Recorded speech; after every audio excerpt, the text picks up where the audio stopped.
Es muy perceptible cómo en muchos lugares del planeta se ha producido una creciente hostilidad hacia la fe cristiana, algo que a pesar de haber existido durante mucho tiempo, ha ido aumentando progresiva y considerablemente, y tal parece indicar que los no cristianos o incrédulos manifiestan una preocupación creciente hacia el hecho de que los cristianos militantes puedan forzar a algunos grupos religiosos a través de las leyes imperantes, y probablemente tengan razón, ya que muchas leyes o enmiendas protegen tanto al no cristiano como al cristiano.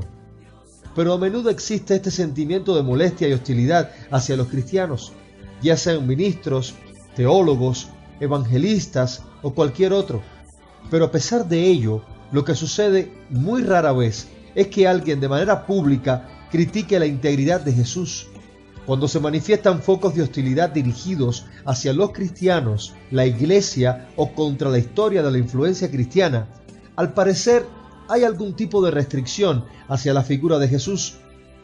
De todos los seres humanos que alguna vez hayan pisado nuestro planeta, es motivo de duda que haya habido alguna vez un ser humano que engendrara un respeto más universal por su integridad que Jesús de Nazaret.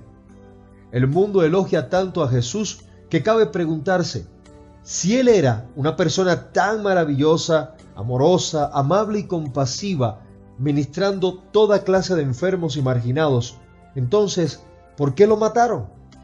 No solo lo mataron, sino que las masas clamaron por su sangre. ¿Qué había en Jesús de Nazaret que inflamó las pasiones de la gente, ya sea a favor o en contra? En Marcos capítulo 4, versículo 35, vemos la manifestación de un fenómeno topográfico anómalo en Palestina, a causa de un túnel de viento que se forma entre el desierto de Transjordania y el mar Mediterráneo, y que está dirigido hacia el mar de Galilea.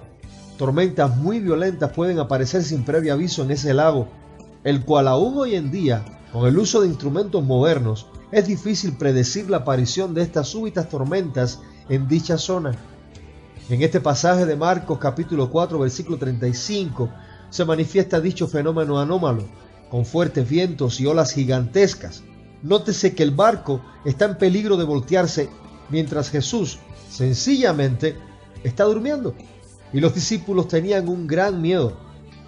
Los más prominentes ateos, especialmente los del siglo XIX y XX, los cuales podemos mencionar a Marx, Nietzsche, Kaufmann, Sartre y tantos otros, decían de la siguiente manera: nosotros estamos convencidos de que Dios no existe, pero el problema que aún nos molesta y lo que no logramos entender es por qué la humanidad parece irremediablemente como religiosa, y donde quiera que vayamos en el mundo encontraremos gente dedicándose a la práctica de la religión. Finalmente, acuerdan establecer que la religión surge a partir de las necesidades psicológicas de las personas, de la fragilidad humana del hombre, y que lo único que compartimos es nuestra mortalidad. Pero Sigmund Freud dijo, y Carlos Marx lo secundó en su emoción, que todo ser humano tiene un miedo intrínseco a las fuerzas naturales que amenazan sus propias vidas, y lo que sucedió históricamente es que la gente comenzó a inventarse religiones, donde el primer paso en el proceso evolutivo fue imponer la idea de un alma viviente dentro de estas fuerzas, de manera que había un dios en la tormenta, uno en el terremoto, un dios en la pestilencia, y así sucesivamente. Freud sostiene que el primer paso fue la personalización de la naturaleza, y según su teoría, hay miles de cosas que amenazan nuestra existencia, tales como enfermedades, incendios, inundaciones, guerras e incluso otras personas. Pero como seres humanos hemos aprendido a sobrevivir a la hostilidad de otras personas, o como Freud decía, ingeniándonos con todo tipo de artimañas y negociaciones para salir de las situaciones. Pero conforme a las afirmaciones y análisis de Freud, la pregunta sería, ¿cómo puedes, de qué manera, negociar con un huracán o con una inundación? ¿Cómo puedes suplicarle a una tormenta? ¿Cómo sobornar a un terremoto o adular a una enfermedad y hacerla desaparecer porque son fuerzas impersonales que amenazan con destruirnos? Freud dijo que nosotros proyectamos en la naturaleza características personales para poder entonces hablar de estas fuerzas naturales y sacralizarlas, o sea, hablar a las deidades que están en la naturaleza o incluso por encima de ella. En una versión del monoteísmo donde se habla a un solo Dios sobre estos problemas. Entonces, si adoras a Dios, le entregas tu diezmo y le sirves, mientras Él, con poder suficiente sobre la tormenta, les protegerá de todos estos problemas. Muchos ministerios en la actualidad están enfocados en la prosperidad y la salud, y oímos este concepto de clama y recibe, y que todo lo que necesitamos hacer para recibir esa prosperidad y sanación es mencionarlo con fe y confianza, y Dios te dará estas cosas. Si tenemos la capacidad de proyectar nuestras emociones hacia la naturaleza, tal y como Freud indicó, y dijo que mediante la religión nos inventamos un Dios que nos sirve de muleta y nos ayuda a andar por miedo a la naturaleza. Sin embargo, vamos a Marcos capítulo 4 versículo 35, donde los discípulos tienen un encuentro con estas fuerzas destructivas de la naturaleza. Sus vidas están literalmente en peligro a causa de la tempestad en el mar, por lo que vienen a su líder, a Jesús, y le dicen: Maestro, haz algo o perecemos. Entonces el Señor, Dios encarnado, el supremo creador, emitió una orden verbal, no a los hombres, sino a las fuerzas impersonales de la naturaleza. Entonces se dirige hacia el mar y al viento y ordenó en voz alta: ¡Calla! ¡Enmudece! Tal como vemos en Marcos capítulo 4 versículo 39. Fue entonces que al instante la respuesta del cosmos se manifestó de la siguiente manera: el mar se volvió como un vidrio y el viento en total quietud, aún sin una brisa en el aire. Y el texto nos dice claramente que ellos se llenaron de pánico. Los discípulos no mostraron alegría ante aquel acto. O sea que en lugar de calmar o apaciguar sus miedos ante el efecto de lo que vieron, al contrario, sus miedos se intensificaron. Algo que Freud no entendió es que dentro del corazón del ser humano hay algo a lo cual se le teme mucho más que a las fuerzas impersonales de la naturaleza. Y me refiero al poder y la presencia de una persona que es santa. Y los discípulos preguntaron entonces: ¿qué clase de hombre es este que aún el viento y el mar le obedecen? Amados, los seres humanos estamos capacitados con todo un catálogo mental que utilizamos a partir de nuestras experiencias, siendo así que si alguien sonríe, entonces sabemos que está mostrando alegría. Si frunce el ceño, es una señal de que está molesto. Y aprendemos a tratar y convivir con otras personas a través de nuestras experiencias. El motivo por el cual no nos abrimos con facilidad y expresamos nuestros sentimientos y quienes verdaderamente somos es por el hecho de que todos, sin excepciones, hemos sido traicionados. En algún momento derramamos nuestro corazón delante de alguien, nos lo pisoteó y a través de ello aprendemos a ponernos una especie de coraza encima. Es entonces que no queremos ser vulnerables de ninguna manera y abiertos. Esto es un mecanismo de selección que nos sirve para establecer límites y analizar qué tan confiable es alguien.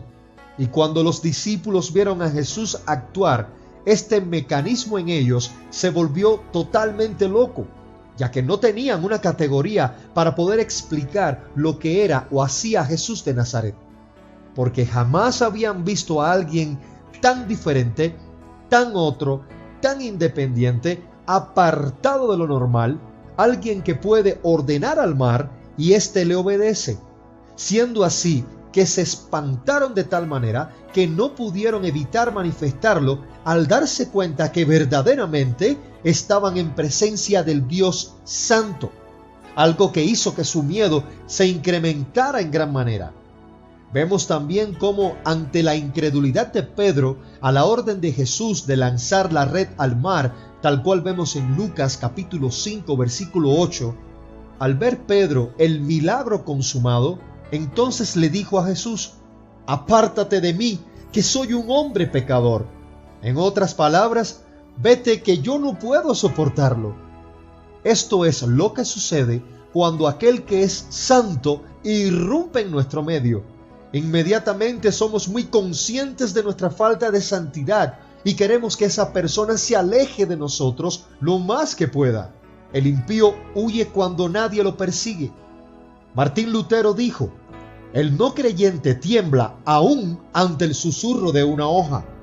Un verdadero cristiano lleno de la gracia de Dios no tiene que decir ni una sola palabra para que un impío se sienta incómodo y se aleje de su presencia. Y no porque seamos santos, sino porque representamos a aquel que verdaderamente lo es. Los fariseos, quienes estaban dedicados a la rectitud, eran los principales enemigos de Jesús. Serían los que comúnmente llamaríamos los santurrones. Sin embargo, los que estaban más cómodos con Jesús eran los pecadores y marginados. ¿Y sabe usted por qué? Pues porque sencillamente no tenían ilusiones hacia su rectitud. Pero aquellos que se enorgullecían de su pureza moral al venir a Jesús, pues obviamente el Dios Santo los expuso, mostrando la impiedad de ellos.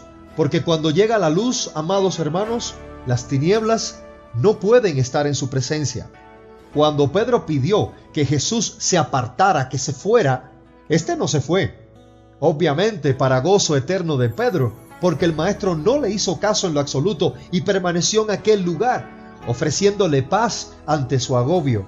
Es por eso que el secreto mejor guardado en todo el mundo es algo poderoso y estremecedor que continúa oculto, y se trata de la invitación a venir a la presencia de un Dios que es santo, santo, santo.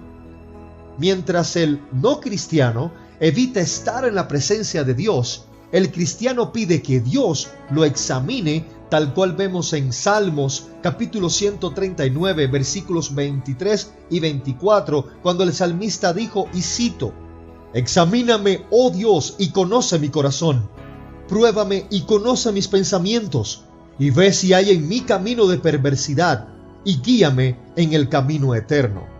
El único lugar donde somos realmente vulnerables, nuestro único lugar de verdadera comodidad, donde estamos totalmente desnudos, sin temor, es en la presencia de Cristo. Y debemos llegar a entender que a pesar de llevar en nosotros ese miedo y antipatía hacia lo santo, y aún reconociendo que nosotros no somos santos, en Cristo, mis amados, somos bien recibidos. La paz con Dios y el acceso en su presencia son los dos primeros frutos de la justificación, tal cual nos dijo el apóstol Pablo. Son muchos los seres humanos que aún creyendo no tienen paz con Dios y sencillamente piden: vete, Jesús, tú me haces sentir incómodo. Debemos considerar que no hay escape de la santidad de Dios, y ya sea ahora o en algún momento vamos a tener que tratar con Él, por lo que todos debemos de alguna manera resolverlo y entender que hay una justicia que Dios ha provisto para nosotros en Cristo, que no es la nuestra, sino ajena, externa a nosotros, para usted, para mí, si es que nos sometemos al señorío de Cristo. Todo lo que Él tiene y todo lo que Él ha hecho llega a ser suyo. Y una hermosa noticia es que las peores tormentas de la ira divina son silenciadas para siempre. Dios declara la paz y experimentamos la palabra que Dios le dijo a Isaías en Isaías capítulo 6 versículo 6, y cito: he aquí tu maldad ha sido quitada. Ser cristiano es ser perdonado. La esencia de la fe cristiana es la gracia. La esencia de la ética cristiana no es arrogancia, sino gratitud, y no existe un solo cristiano que sea justo por sí mismo. Vayamos a las Escrituras en Romanos capítulo 3, versículo 10 al 12, y cito: como está escrito, no hay justo, ni aun uno. No hay quien entienda, no hay quien busque a Dios. Todos se desviaron, a una se hicieron inútiles. No hay quien haga lo bueno, no hay ni siquiera uno.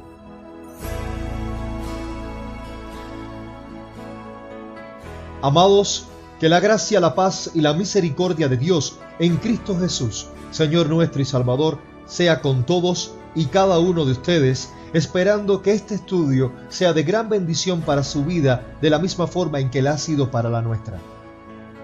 A Dios sea toda la honra y la gloria. Y a usted, muy amado del Señor, que Dios le bendiga.